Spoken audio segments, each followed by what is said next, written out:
जय श्री राम, जय श्री बालाजी महाराज। तंत्र होने के बाद शरीर पर, बॉडी पर कैसा रिएक्शन होगा?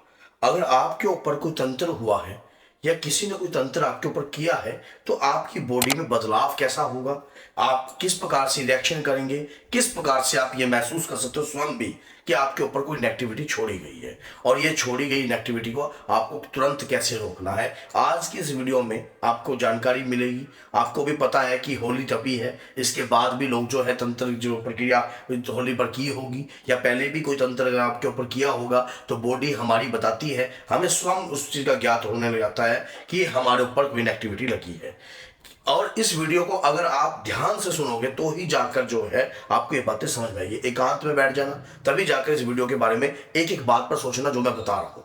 क्या होता है कि जो पूजा पाठ करते हैं वो लोगों को तो जल्दी ही शीघ्रता से इन चीज़ों के बारे में एहसास होने लग जाता है। जैसे हम कई बार सोचते हैं कि भगवान की पूजा करने से क्या होता है। भगवान की पूजा करने से हमारी ज्ञान इंद्रियां प्रभावित होने लग जाती हैं। जिस प्रकार से हमारे ऊपर अगर या हमारे परिवार के ऊपर या परिवार के सदस्य के ऊपर कोई भी क्रिया या कोई भी नेगेटिविटी हो रही होती है तो उसका आभास हमें पहले ही होने लग जाता है। ये कैसे होता है? ये हमारी ज्ञान इंद्रियां प्रभावित हुई हैं तभी जाकर हो रहा है, हमें कुछ पता लग रहा है तभी जाकर हो रहा है। क्यों? क्योंकि ये इसलिए पता लग रहा है क्योंकि हम भगवान की पूजा करते हैं। हमें पूजा करने से ये चीजें की जानकारी प्राप्त होती है। अब जो कोई आदमी पूजा ही नहीं करता और तंत्र हो रहा है, उसके बाद फिर कैसे होगा?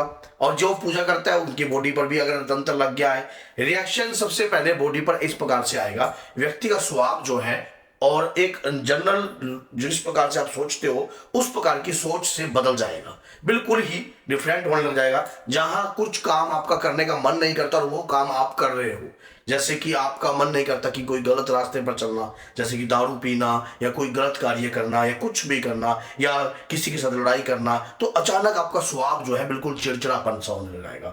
आपको स्वयं लगेगा कि पता नहीं यार, मैंने ऐसा चाहता भी नहीं था, मैं ऐसा था भी नहीं, और मेरा एकदम दिमाग बिल्कुल चेंज हो रहा है, आउट ऑफ रेंज हो गया है बिल्कुल ही। ऐसा अगर आपके साथ होने लग गया है तो आपको तुरंत अलर्ट होना चाहिए।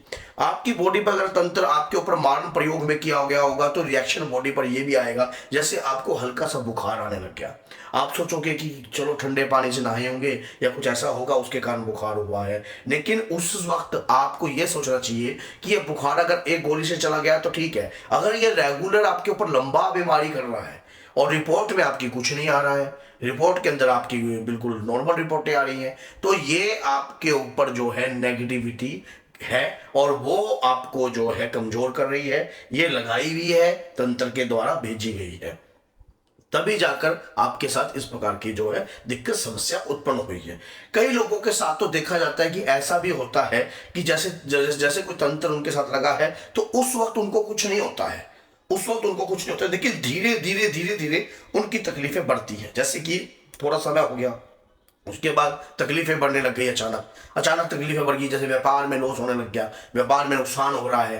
पहले तो ये व्यापार में नुकसान जो था थोड़ा होता था, अब ये नुकसान जो है इतना बढ़ गया है कि आउट ऑफ रेंज जा रहा है। अब आपको समझ में ये नहीं आ रहा कि मैं क्या करूं, ये नुकसान तो मेरा बढ़ता ही जा रहा है, दिन प्रतिदिन रोज बढ़ रहा है, डेली बढ़ रहा है। तो ये जो प्रक्रिया अगर आपके साथ हुई है, इस प्रकार की दिक्कत अगर आपके साथ हो रही है, ये तंत्र सोच समझकर आपके ऊपर किया गया है, जिसके कारण आपको समझ में ना आए और आप समझ भी ना पाओ। और जब तक आप समझो तब तक तो बहुत ज्यादा डिस्टरबेंस उत्पन्न हो जाएगी।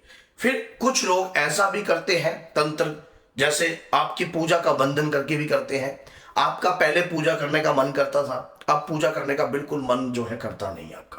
आपका मन जो है चिड़चिड़ा सा हो गया है। घर में आप आते हो, बाहर बिल्कुल सही रहते हो, घर में आते हो तो लड़ाई स्टार्ट हो जाती है। घर में आपका स्वभाव जो है बिल्कुल चिड़चिड़ा हो गया है, बिल्कुल डिफरेंट हो चुका है। आप अपनी पत्नी के साथ 24 घंटे लड़ाई करते हो, सोचने समझने की शक्ति जो है बिल्कुल क्षीण होती जा रही है। व्यापार के प्रति कोई ध्यान नहीं जा रहा है, कारोबार के प्रति कोई ध्यान नहीं जा रहा है, या कोई अगर प्रॉपर्टी का विवाद है तो उसके प्रति भी सोचने समझने की शक्ति जो है बिल्कुल क्षीण हो चुकी है। आप एक किस्म के हार मान चुके हो।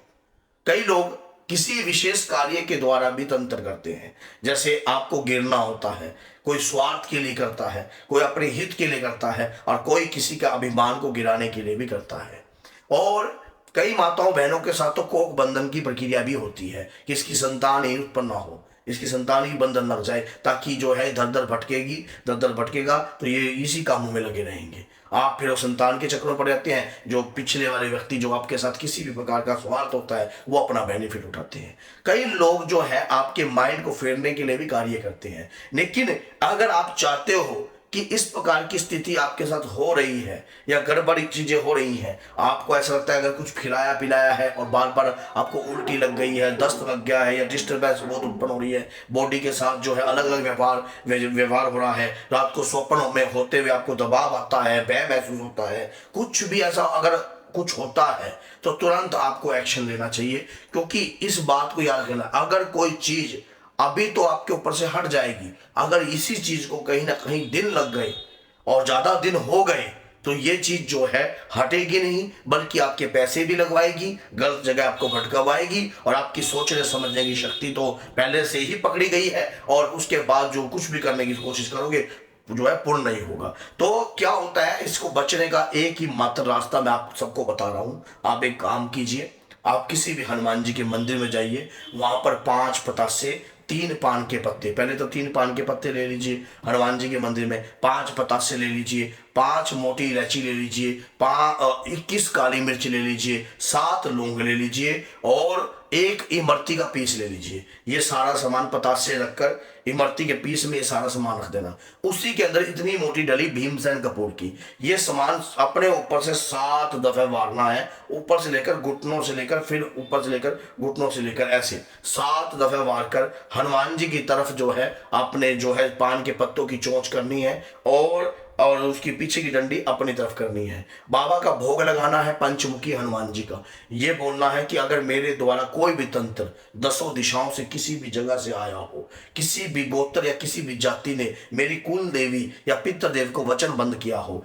इस भोग के सूंघने मात्र से सब उत्कीर्ण हो जाए। और कोई मलिन तत्व अगर मेरे घर में प्रवेश भी कर दिया गया हो या घुसाने की कोशिश करी गई हो तो इसके माध्यम से सब जो है स्तंभित हो जाए। ये भोग लगा दो हनुमान जी के चरणों में। उसके बाद इमरती के साथ और एक पतासे के साथ पान के पत्ते के साथ तोड़कर उस भोग को जो है ग्रहण कर लेना। जब वो पूर्ण जल जाए, आपके ऊपर अगर कोई भी गंदी शक्ति का कार्य किया गया होगा या कुछ भी आपके परिवार के प्रति सोचा होगा, आपकी पत्नी के प्रति सोचा होगा, तो वो आपके ऊपर फलीभूत होने वाले नहीं है, वो तंत्र वहीं रुक जाएगा। अगर आप सोचते हो कि ये सब बातें बकवास है, ये सब बातें बेकार हैं, तो ये भैया जिसके साथ बीतती है असली दर्द वो जानता है। अगर आपके साथ नहीं बीतती तो आप इस दर्द को नहीं समझ पाओगे। लेकिन अगर आप इन चीज़ों में भेद करते हो तो ये वीडियो को लाइक कीजिए, चैनल को सब्सक्राइब कीजिए, 10 लोगों को जरूर शेयर कीजिए अगर आप हनुमान जी के भक्त हो, ताकि जो व्यक्ति इस प्रकार की स्थिति से गुजर रहा हो वो भी कहीं ना कहीं अपने रास्ते को ढूंढकर, अपने रास्ते को खोजकर सही दिशा को पकड़ सके। तो बोलिए जय सीताराम, जय माता।